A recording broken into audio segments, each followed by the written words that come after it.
Mtazamaji, punde tu baada ya uamuzi huo wa Jaji Mtivo, Akuru Aukot, Daktari Akuru Aukot alikuwa na haya kusema. Well, I just want to thank the court, and we welcome this judgment by the court. For us, it's absolutely important because it goes just beyond my candidature, actually. It's about the protection of the Constitution and actually the protection of, I think, the will of the people. So we thank the judge for pronouncing himself with finality on this matter. As you may recall, one of our pillars of Third Way Alliance is to protect and implement the Constitution, devolution, and the rule of law.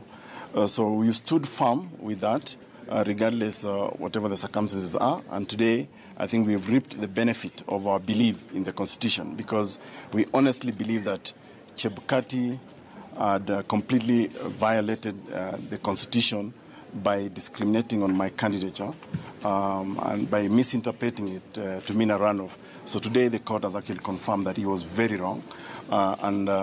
Going forward, we will therefore now hope to engage Chebukati on the next 15 days on our inclusion. And as you can see, they have tried to stop my enjoyment of my right, but the court has also refused on their second attempt.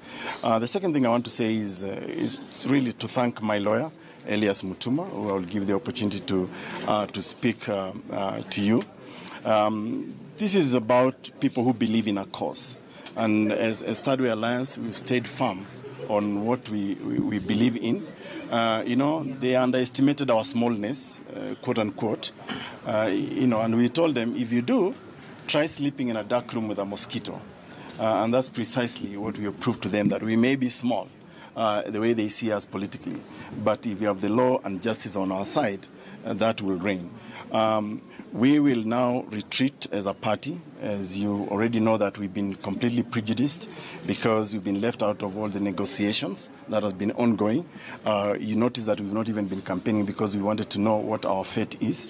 So we'll now retreat as a political party together with our National Executive Committee and make a decision. As you know, even before the 8th August election, we had serious concerns as to whether IEBC was able to organize the election effectively.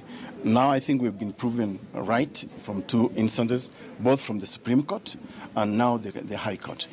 We still believe that there are issues that must be addressed at IEBC, including those individuals, the bad elements at IEBC, who may have bungled the 8th August election. So we still strongly believe that we have a set of concerns that we will be raising with the IEBC. They are already out there in the open. And so we'll be pursuing those, and we'll make a more comprehensive statement maybe in a day or two as to the position of our party. But right now, we want to